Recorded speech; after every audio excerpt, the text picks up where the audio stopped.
पढ़िया तुसी थंबनेल विच ਇਹ ਕੋਈ ਕਲਿੱਕਬੇਟ ਵੀਡੀਓ ਨਹੀਂ ਹੈ। ਕਿਸੇ ਨੇ ਸੱਚਮੁੱਚ ਗੁਰੂ ਨਾਨਕ ਪਾਤਸ਼ਾਹ ਤੇ ਕੇਸ ਕਰ ਦਿੱਤਾ ਸੀ। 47 ਤੋਂ ਬਾਅਦ ਪਾਕਿਸਤਾਨ ਦੇ ਸੈਸ਼ਨ ਕੋਰਟ ਤੋਂ ਲੈ ਕੇ ਹਾਈ ਕੋਰਟ ਤੇ ਸੁਪਰੀਮ ਕੋਰਟ ਤੱਕ ਇਹ ਮੁਕੱਦਮਾ ਦਹਾਕਿਆਂ ਤੱਕ ਚੱਲਦਾ ਰਿਹਾ। दरअसल ਇਹ ਸਾਰਾ ਮੁੱਦਾ ਉਸ 757 ਮੁਰੱਬੇ ਯਾਨੀ ਕਿ 19000 ਏਕੜ ਜ਼ਮੀਨ ਨੂੰ ਲੈ ਕੇ ਸੀ, ਜਿਹਦੇ ਮਾਲਕ ਸ਼੍ਰੀ ਗੁਰੂ ਨਾਨਕ ਪਾਤਸ਼ਾਹ ਆਪ ਸਨ, ਪਰ ਇੱਕ ਸਧਾਰਨ ਪਰਿਵਾਰ ਵਿੱਚ ਜਨਮੇ ਤੇ ਖੇਤੀਬਾੜੀ ਦੀ ਸਧਾਰਨ ਕਿਰਤ ਕਰਨ ਵਾਲੇ ਸ਼੍ਰੀ ਗੁਰੂ ਨਾਨਕ ਪਾਤਸ਼ਾਹ ਇੰਨੀ ਵੱਡੀ ਜਾਇਦਾਦ ਦੇ ਮਾਲਕ ਕਿਵੇਂ ਬਣ ਗਏ। ਇਸ ਤਰ੍ਹਾਂ ਦੇ ਕਈ ਸਵਾਲ ਉੱਠ ਰਹੇ ਹੋਣਗੇ ਤੁਹਾਡੇ ਮਨ ਵਿੱਚ। ਦਰਅਸਲ ਇਹ ਸਾਰਾ ਮਾਮਲਾ ਸਮਝਣ ਲਈ ਆਪਾਂ ਨੂੰ ਕਈ ਸਦੀਆਂ ਪਿੱਛੇ ਜਾ ਕੇ ਪਹਿਲਾਂ ਇਸ ਦਾ ਪਿਛੋਕੜ ਸਮਝਣਾ ਪਊਗਾ। ਇਹ ਗੱਲ ਹੈ 1295 ਤੋਂ ਲੈ ਕੇ 1315 ਦੇ ਸਮੇਂ ਦੀ, ਜਦੋਂ ਅਲਾਉਦੀਨ ਖਿਲਜੀ ਰਾਜਪੂਤਾਨਾ ਯਾਨੀ ਕਿ ਅੱਜ ਦੇ ਜੈਸਲਮੇਰ ਦੇ ਇਲਾਕੇ ਤੇ ਲਗਾਤਾਰ ਇੱਕ ਤੋਂ ਬਾਅਦ ਇੱਕ ਹਮਲੇ ਕਰ ਰਿਹਾ ਸੀ। ਸੋ ਇਹਨਾਂ ਹਮਲਿਆਂ ਦੇ ਪ੍ਰਭਾਵ ਨਾਲ ਉੱਥੇ ਤਿੰਨ ਤਰ੍ਹਾਂ ਦੇ ਲੋਕ ਸਾਹਮਣੇ ਆਏ। ਪਹਿਲੇ ਜੋ ਡਰ ਦੇ ਮਾਰੇ ਰਾਤੋਂ ਰਾਤ ਇਲਾਕਾ ਛੱਡ ਕੇ ਪਲਾਇਨ ਕਰ ਗਏ। ਦੂਜੇ ਉਹ ਜਿਨ੍ਹਾਂ ਹਮਲਾਵਰ ਦੀ ਈਨ ਮੰਨ ਕੇ ਇਸਲਾਮ ਧਰਮ ਕਬੂਲ ਕਰ ਲਿਆ ਤੇ ਮੁਸਲਮਾਨ ਬਣ ਗਏ। ਤੇ ਤੀਜੇ ਉਹ ਜਿਨ੍ਹਾਂ ਨੂੰ ਆਪਣੀ ਜਾਨ ਨਾਲੋਂ ਆਪਣੀ ਅਣਖ ਵੱਧ ਪਿਆਰੀ ਸੀ, ਜਿਨ੍ਹਾਂ ਖਿਲਜੀ ਦੀ ਬੇਸ਼ੁਮਾਰ ਫੌਜ ਦਾ ਡਟ ਕੇ ਮੁਕਾਬਲਾ ਕੀਤਾ। ਇਹਨਾਂ ਮੁਕਾਬਲਾ ਕਰਨ ਵਾਲਿਆਂ ਵਿੱਚੋਂ ਹੀ ਇੱਕ ਸੀ ਰਾਜਾ ਜੈਸਲ ਰਾਵਲ ਦਾ ਪੁੱਤਰ ਰਾਣਾ ਰਾਏ। ਭੱਟ ਬਈਆਂ ਮੁਤਾਬਕ ਇਹ ਸਾਰੇ ਭੱਟ ਪਰਿਵਾਰ ਦੇ ਵੰਸ਼ਜ ਸਨ। ਜਦੋਂ ਆਪਾਂ ਤਾਰੀਖੇ ਖਿਲਜੀ ਨਾਮਕ ਸਰੋਤ ਦੇ ਵਰਕੇ ਫਰੋਲਦੇ ਹਾਂ ਤਾਂ ਉਹਦੇ ਵਿੱਚ ਅਲਾਉਦੀਨ ਖਿਲਜੀ ਦੇ ਅਵਗੁਣਾਂ ਨੂੰ ਲੋੜੋਂ ਵੱਧ ਵਧਾ ਚੜਾ ਕੇ ਦਿਖਾਇਆ ਗਿਆ ਹੈ, ਪਰ ਹਰ ਮਨੁੱਖ ਦੀ ਤਰ੍ਹਾਂ ਉਹਦੇ ਵਿੱਚ ਵੀ ਅਵਗੁਣਾਂ ਦੇ ਨਾਲ ਕੁਝ ਗੁਣ ਵੀ ਸਨ। ਰਾਣਾ ਰਾਏ ਬੜੀ ਬਹਾਦਰੀ ਨਾਲ ਲੜਿਆ, ਪਰ ਅਲਾਉਦੀਨ ਖਿਲਜੀ ਦੀ ਫੌਜੀ ਤਾਕਤ ਤੇ ਜੰਗੀ ਸਾਧਨਾਂ ਦੇ ਸਾਹਮਣੇ ਉਹਦੇ ਕੋਲ ਕੁਝ ਵੀ ਨਹੀਂ ਸੀ। ਇਸ ਲਈ ਉਹ ਬਾਹਲਾ ਸਮਾਂ ਟਿਕ ਨਾ ਸਕਿਆ ਤੇ ਗ੍ਰਿਫਤਾਰ ਕਰ ਲਿਆ ਗਿਆ। ਹਾਰਨ ਤੋਂ ਬਾਅਦ ਵੀ ਅਲਾਉਦੀਨ ਖਿਲਜੀ ਨੇ ਰਾਣਾ ਰਾਏ ਨੂੰ ਕਤਲ ਨਹੀਂ ਕਰਵਾਇਆ। ਕਹਿੰਦਾ ਰਾਣਾ ਰਾਏ ਤੂੰ ਆਪਣੀ ਮੌਤ ਨੂੰ ਸਪਸ਼ਟ ਸਾਹਮਣੇ ਵੇਖ ਕੇ ਵੀ ਹਾਰ ਨਹੀਂ ਮੰਨੀ ਤੇ ਜ਼ਬਰਦਸਤ ਮੁਕਾਬਲਾ ਕੀਤਾ। ਤੂੰ ਮੇਰਾ ਦਿਲ ਜਿੱਤ ਲਿਆ। ਜੇ ਕਿਤੇ ਤੂੰ ਇਸਲਾਮ ਕਬੂਲ ਕਰਕੇ ਮੇਰਾ ਜਰਨੈਲ ਬਣ ਜਾਵੇਂ ਤਾਂ ਮੈਂ ਤੈਨੂੰ ਸੁਗਾਤਾਂ ਨਾਲ ਲੱਦ ਦੇਊਂਗਾ। ਰਾਣਾ ਰਾਏ ਕੋਲ ਵੀ ਹੋਰ ਕੋਈ ਰਾਹ ਨਹੀਂ ਸੀ ਬਚਿਆ, ਸੋ ਉਹ ਇਸਲਾਮ ਕਬੂਲ ਕਰਕੇ ਮੁਸਲਮਾਨ ਬਣ ਗਿਆ ਤੇ ਅਲਾਉਦੀਨ ਖਿਲਜੀ ਨੇ ਪੰਜਾਬ ਦੇ ਇਲਾਕੇ ਵਿੱਚ ਹਜ਼ਾਰਾਂ ਮੁਰੱਬੇ ਜ਼ਮੀਨ ਦੇ ਕੇ ਉਸ ਦਾ ਘਰ ਭਰ ਦਿੱਤਾ। ਭੱਟ ਬਈਆਂ ਮੁਤਾਬਕ ਰਾਣਾ ਰਾਏ ਦੇ ਇਸ ਭੱਟ ਪਰਿਵਾਰ ਨੂੰ ਜਿੱਥੇ ਜਿੱਥੇ ਵੀ ਜ਼ਮੀਨ ਦਿੱਤੀ ਗਈ, ਜਿਵੇਂ ਜਿਵੇਂ ਪਰਿਵਾਰਕ ਪੀੜ੍ਹੀਆਂ ਅੱਗੇ ਵਧੀਆਂ, ਉਹਨਾਂ ਨੇ ਉੱਥੇ ਉੱਥੇ ਜਾ ਕੇ ਆਪਣੇ ਨਾਮ ਤੋਂ ਪਿੰਡ ਵਸਾਏ। ਭੱਟੀ ਵੰਡ ਅੱਜ ਦਾ ਨਾਮ ਬਠਿੰਡਾ, ਭੱਟੀ ਵਾਲਾ ਅੱਜ ਦਾ ਨਾਮ ਬਟਾਲਾ, ਭੱਟੀ ਵੱਡ ਅੱਜ ਦਾ ਨਾਮ ਪੱਠੇ ਵੱਡ। ਤੇ ਉਸ ਸਮੇਂ ਜਿਹੜਾ ਸਭ ਤੋਂ ਵੱਡਾ ਨਗਰ ਵਸਾਇਆ ਗਿਆ ਸੀ ਉਸ ਦਾ ਨਾਮ ਸੀ ਰਾਏਪੁਰਾ ਜਾਂ ਫਿਰ ਰਾਏ ਭੋਏ ਦੀ ਤਲਵੰਡੀ।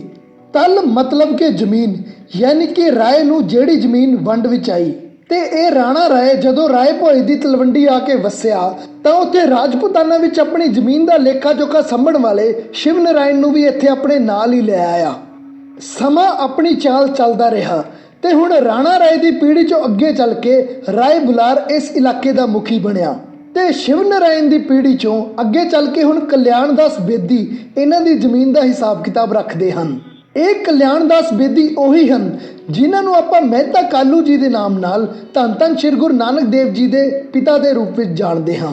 ਦਰਅਸਲ ਮਹਿਤਾ ਅੱਜ ਕੱਲ੍ਹ ਦੇ ਕੰਨਗੋ ਵਰਗਾ ਇੱਕ ਅਹੁਦਾ ਹੁੰਦਾ ਸੀ ਜਿਹਦੇ ਥੱਲੇ ਕਈ ਪਟਵਾਰੀ ਕੰਮ ਕਰਦੇ ਸਨ, ਜੋ ਰਾਜੇ ਦੇ ਜ਼ਮੀਨੀ ਕਾਰੋਬਾਰ ਦਾ ਸਾਰਾ ਹਿਸਾਬ ਕਿਤਾਬ ਰੱਖਦਾ ਸੀ। ਇਸੇ ਰਾਏ ਬੁਲਾਰ ਨੇ ਹੀ ਆਪਣੇ 1520 ਮੁਰੱਬਿਆਂ ਚੋਂ 757 ਮੁਰੱਬੇ ਜ਼ਮੀਨ ਗੁਰੂ ਸਾਹਿਬ ਜੀ ਦੇ ਨਾਮ ਭੇਟਾ ਕਰ ਦਿੱਤੀ ਸੀ। ਉਹਨਾਂ ਸਮੇਂ ਵਿੱਚ ਜੋ ਸਰਕਾਰੀ ਕਰੰਸੀ ਚੱਲਦੀ ਸੀ ਉਹਦੇ 9999 ਰੁਪਈਆ ਜਿੰਨੀ ਆਮਦਨ ਸਾਲਾਨਾ ਇਸ ਜ਼ਮੀਨ ਤੋਂ ਹੁੰਦੀ ਸੀ, ਜੋ ਅੱਜ ਦੇ ਕਰੋੜਾਂ ਰੁਪਈਆਂ ਦੇ ਬਰਾਬਰ ਹੈ। ਯਾਦ ਰਵੇ ਕਿ ਇਹ ਉਹੀ ਦੌਰ ਹੈ ਜਦੋਂ ਸ਼੍ਰੀ ਗੁਰੂ ਨਾਨਕ ਦੇਵ ਜੀ ਨੂੰ 20 ਰੁਪਏ ਦੇ ਕੇ ਵਪਾਰ ਖੜਾ ਕਰਨ ਲਈ ਭੇਜਿਆ ਗਿਆ ਸੀ, ਪਰ ਗੁਰੂ ਸਾਹਿਬ ਜੀ ਨੇ ਕਦੀ ਉਸ ਜ਼ਮੀਨ ਵਿੱਚੋਂ ਇੱਕ ਪੈਸਾ ਵੀ ਆਪਣੀਆਂ ਨਿੱਜੀ ਲੋੜਾਂ ਲਈ ਵਰਤੋਂ ਵਿੱਚ ਨਹੀਂ ਲਿਆਂਦਾ। ਇਹ ਸਾਰਾ ਧਨ ਗਰੀਬਾਂ ਤੇ ਜ਼ਰੂਰਤਮੰਦਾਂ ਦੀ ਮਦਦ ਵਿੱਚ ਵਰਤਿਆ ਜਾਂਦਾ ਸੀ। ਤੇ ਜਿਹੜੀ ਜ਼ਮੀਨ ਤੇ ਸਤਿਗੁਰੂ ਪਾਤਸ਼ਾਹ ਕਰਤਾਰਪੁਰ ਸਾਹਿਬ ਵਿਖੇ ਖੇਤੀ ਕਰਦੇ ਰਹੇ ਉਹ ਜ਼ਮੀਨ ਉਹਨਾਂ ਨੇ ਆਪ ਖਰੀਦੀ ਸੀ। ਪਰ ਸੋਚਣ ਵਾਲੀ ਗੱਲ ਹੈ ਕਿ ਜਦੋਂ ਇਸਲਾਮ ਦੇ ਮੰਨੇ ਪਰਮੰਨੇ ਫਕੀਰ ਮੌਜੂਦ ਸਨ, ਜਦੋਂ ਸੈਯਦ ਮੀਰ ਅਹਿਮਦ ਤੱਕੀ ਵਰਗਾ ਇਸਲਾਮ ਦਾ ਚੋਟੀ ਦਾ ਫਕੀਰ ਇੱਥੇ ਲਾਹੌਰ ਵਿੱਚ ਹੀ ਬੈਠਾ ਸੀ, ਫਿਰ ਰਾਏ ਬੁਲਾਰ ਨੇ ਇਹ ਜ਼ਮੀਨ ਸ਼੍ਰੀ ਗੁਰੂ ਨਾਨਕ ਪਾਤਸ਼ਾਹ ਦੇ ਨਾਮ ਕਿਉਂ ਭੇਟਾ ਕੀਤੀ? ਦਰਅਸਲ 16 ਸਾਲ ਦੀ ਉਮਰ ਵਿੱਚ ਵਿਆਹੇ ਜਾਣ ਤੋਂ ਬਾਅਦ ਵੀ 41 ਸਾਲ ਦਾ ਹੋਣ ਤੱਕ ਰਾਏ ਬੁਲਾਰ ਦੇ ਘਰ ਕੋਈ ਸੰਤਾਨ ਨਹੀਂ ਸੀ। ਉਸਨੇ ਬੜੇ ਵੱਡੇ ਵੱਡੇ ਪੀਰਾਂ ਫਕੀਰਾਂ ਦੇ ਦਰ ਗਾ ਲਏ ਸਨ। ਉਸ ਸਮੇਂ ਗੁਰੂ ਨਾਨਕ ਪਾਤਸ਼ਾਹ ਦੀ ਕਿਰਪਾ ਸਦਕਾ ਉਹਦੇ ਘਰ ਪੁੱਤਰ ਪ੍ਰਾਪਤੀ ਹੋਈ ਸੀ। ਇਸ ਗੱਲ ਦਾ ਬੜਾ ਗਹਿਰਾ ਅਸਰ ਹੋਇਆ ਸੀ ਰਾਏ ਬੁਲਾਰ ਦੇ ਮਨ ਤੇ। ਇਸ ਤੋਂ ਇਲਾਵਾ ਇੱਕ ਦਿਨ ਜਦੋਂ ਰਾਏ ਬੁਲਾਰ ਆਪਣੇ ਇਲਾਕੇ ਦਾ ਗੇੜਾ ਕੱਟ ਕੇ ਆ ਰਿਹਾ ਸੀ ਤਾਂ ਗੁਰੂ ਸਾਹਿਬ ਮੱਝਾਂ ਚਰਾਉਂਦੇ ਚਰਾਉਂਦੇ ਦਰਖਤ ਦੇ ਥੱਲੇ ਲੇਟ ਕੇ ਆਰਾਮ ਕਰ ਰਹੇ ਸਨ। ਜਦੋਂ ਸੂਰਜ ਦੀ ਦਿਸ਼ਾ ਬਦਲਦੀ ਹੈ ਤਾਂ ਦਰਖਤਾਂ ਦੇ ਪਰਛਾਵੇਂ ਢਲ ਜਾਂਦੇ ਹਨ, ਪਰ ਜਿਹੜੇ ਰੁੱਖ ਥੱਲੇ ਸਤਿਗੁਰੂ ਪਾਤਸ਼ਾਹ ਲੇਟੇ ਸਨ ਉਹਦਾ ਪਰਛਾਵਾਂ ਉੱਥੇ ਦਾ ਉੱਥੇ ਹੀ ਖੜਾ ਸੀ। ਇਹ ਵੇਖ ਕੇ ਰਾਏ ਬੁਲਾਰ ਸਮਝ ਗਿਆ ਸੀ ਕਿ ਗੁਰੂ ਨਾਨਕ ਪਾਤਸ਼ਾਹ ਸੱਚਮੁੱਚ ਖੁਦਾ ਦਾ ਰੂਪ ਸਨ, ਜਿਨ੍ਹਾਂ ਤੇ ਕਾਲ ਤੇ ਸਮੇਂ ਦਾ ਕੋਈ ਅਸਰ ਹੀ ਨਹੀਂ ਹੁੰਦਾ ਸੀ। ਇਸੇ ਘਟਨਾ ਤੋਂ ਬਾਅਦ ਹੀ ਰਾਏ ਬੁਲਾਰ ਨੇ ਗੁਰੂ ਨਾਨਕ ਪਾਤਸ਼ਾਹ ਨੂੰ ਆਪਣੀ ਜਾਇਦਾਦ ਭੇਟਾ ਕਰਨ ਦਾ ਮਨ ਬਣਾ ਲਿਆ ਸੀ ਤੇ ਫਿਰ ਆਪਣੇ ਹਿੱਸੇ ਆਉਂਦੇ 1520 ਮਰਬਿਆਂ ਚੋਂ 757 ਮਰਬੇ ਯਾਨੀ ਕਿ ਲਗਭਗ 19,000 ਏਕੜ ਜ਼ਮੀਨ ਉਹਨੇ ਗੁਰੂ ਨਾਨਕ ਪਾਤਸ਼ਾਹ ਦੇ ਨਾਮ ਕਰ ਦਿੱਤੀ ਸੀ। ਅੱਜ ਇਸ ਜ਼ਮੀਨ ਵਿੱਚੋਂ ਇੱਕ ਬਹੁਤ ਛੋਟੇ ਹਿੱਸੇ ਦੀ ਆਮਦਨ ਗੁਰਦੁਆਰਾ ਸ਼੍ਰੀ ਨਨਕਾਣਾ ਸਾਹਿਬ ਦੀ ਕਮੇਟੀ ਨੂੰ ਜਾਂਦੀ ਹੈ। ਬਾਕੀ ਸਾਰੀ ਜ਼ਮੀਨ ਰਾਏ ਬੁਲਾਰ ਦੀ 14ਵੀਂ ਪੀੜ੍ਹੀ ਦੇ ਵੰਸ਼ਜ ਵਾਹੁੰਦੇ ਤੇ ਉਸ ਦੀ ਆਮਦਨ ਸਾਂਭਦੇ ਹਨ। ਇਸੇ ਜ਼ਮੀਨ ਤੇ ਆਪਣਾ ਹੱਕ ਜਤਾਉਂਦਿਆਂ ਰਾਏ ਬੁਲਾਰ ਦੀ 14ਵੀਂ ਪੀੜ੍ਹੀ ਨੇ ਸ਼ੇਖੋਪੁਰਾ ਸੈਸ਼ਨ ਕੋਰਟ ਵਿੱਚ ਮੁਕੱਦਮਾ ਦਾਇਰ ਕੀਤਾ ਸੀ। ਦਲੀਲ ਇਹ ਦਿੱਤੀ ਗਈ ਕਿ ਕਿਸੇ ਸਮੇਂ ਸਾਡੇ ਵਡੇਰੇ ਰਾਏ ਬੁਲਾਰ ਦਾ ਦਿਮਾਗ ਫਿਰ ਗਿਆ ਤੇ ਉਸਨੇ ਸਾਡੀ ਅੱਧੀ ਜਾਇਦਾਦ ਇੱਕ ਫਕੀਰ ਗੁਰੂ ਨਾਨਕ ਦੇ ਨਾਮ ਕਰ ਦਿੱਤੀ ਸੀ, ਪਰ ਲੰਮੇ ਸਮੇਂ ਤੋਂ ਇਸ ਦੀ ਸਾਂਭ ਸੰਭਾਲ ਤਾਂ ਅਸੀਂ ਹੀ ਕਰ ਰਹੇ ਹਾਂ। ਸੋ ਕਾਗਜ਼ਾਂ ਵਿੱਚ ਵੀ ਇਹ ਜ਼ਮੀਨ ਸਾਡੇ ਨਾਮ ਕਰਕੇ ਇਸ ਦਾ ਮਾਲਕਾਨਾ ਹੱਕ ਸਾਨੂੰ ਦੇ ਦਿੱਤਾ ਜਾਵੇ। ਸ਼ੇਖੋਪੁਰਾ ਸੈਸ਼ਨ ਕੋਰਟ ਤੋਂ ਸ਼ੁਰੂ ਹੋਇਆ ਇਹ ਮੁਕੱਦਮਾ ਦਹਾਕਿਆਂ ਤੱਕ ਲਾਹੌਰ ਹਾਈ ਕੋਰਟ ਤੇ ਫਿਰ ਇਸਲਾਮਾਬਾਦ ਸੁਪਰੀਮ ਕੋਰਟ ਤੱਕ ਚੱਲਦਾ ਰਿਹਾ, ਪਰ ਹਰ ਵਾਰ ਇਹ ਫੈਸਲਾ ਪੱਟੀ ਖਾਨਦਾਨ ਦੇ ਉਲਟ ਹੀ ਰਿਹਾ। ਆਖਿਰਕਾਰ ਇੱਕ ਸਿਆਣੇ ਜੱਜ ਨੇ ਇਹਨਾਂ ਨੂੰ ਸਲਾਹ ਦਿੱਤੀ ਕਿ ਅਗਲੀ ਵਾਰ ਤੁਸੀਂ ਆਪਣੇ ਨਾਲ ਇਲਾਕੇ ਦੇ ਕੁਝ ਮੋਹਤਵਾਰ ਬੰਦੇ ਲੈ ਕੇ ਆਇਓ।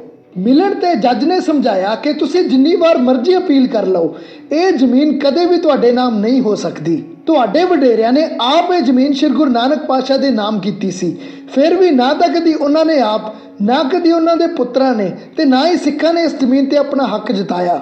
ਤੁਸੀਂ ਇਸ ਦੇ ਕਾਸ਼ਤਕਾਰ ਹੋ, ਇਹਦੀ ਵਾਹੀ ਕਰਕੇ ਆਮਦਨ ਲੈ ਸਕਦੇ ਹੋ ਤੇ ਲੈ ਵੀ ਰਹੇ ਹੋ, ਪਰ ਮੈਂ ਬਤੌਰ ਸੁਪਰੀਮ ਕੋਰਟ ਦਾ ਜੱਜ ਵੀ ਇਹ ਜ਼ਮੀਨ ਤੁਹਾਡੇ ਨਾਮ ਕਰਨ ਦਾ ਫੈਸਲਾ ਨਹੀਂ ਦੇ ਸਕਦਾ। ਇਹ ਜ਼ਮੀਨ ਸ਼੍ਰੀ ਗੁਰੂ ਨਾਨਕ ਪਾਤਸ਼ਾਹ ਦੇ ਨਾਮ ਹੀ ਬੋਲਦੀ ਹੈ ਤੇ ਉਹਨਾਂ ਦੇ ਨਾਮ ਤੇ ਹੀ ਰਹੂਗੀ। ਜੱਜ ਸਾਹਿਬ ਦੀ ਇਹ ਸਲਾਹ ਸੁਣਨ ਤੋਂ ਬਾਅਦ ਆਖਿਰਕਾਰ ਪੱਟੀ ਖਾਨਦਾਨ ਦੇ ਦਿਮਾਗ ਵਿੱਚ ਗੱਲ ਪੈ ਹੀ ਗਈ ਤੇ ਉਹਨਾਂ ਨੇ ਆਪਣਾ ਕੇਸ ਵਾਪਸ ਲੈ ਲਿਆ। ਸੋ ਇਹ ਸੀ ਗੁਰੂ ਨਾਨਕ ਪਾਤਸ਼ਾਹ ਨਾਲ ਜੁੜਿਆ ਹੋਇਆ ਉਹ ਇਤਿਹਾਸ ਜੋ ਸ਼ਾਇਦ ਤੁਹਾਨੂੰ ਨਹੀਂ ਪਤਾ ਹੋਊਗਾ। ਵੀਡੀਓ ਪਸੰਦ ਆਇਆ ਤਾਂ ਲਾਈਕ ਕਰਕੇ ਇਸ ਨੂੰ ਅੱਗੇ ਵੱਧ ਤੋਂ ਵੱਧ ਸ਼ੇਅਰ ਜ਼ਰੂਰ ਕਰਿਓ ਤਾਂ ਜੋ ਇਹ ਜਾਣਕਾਰੀ ਸਭ ਤੱਕ ਪਹੁੰਚ ਸਕੇ।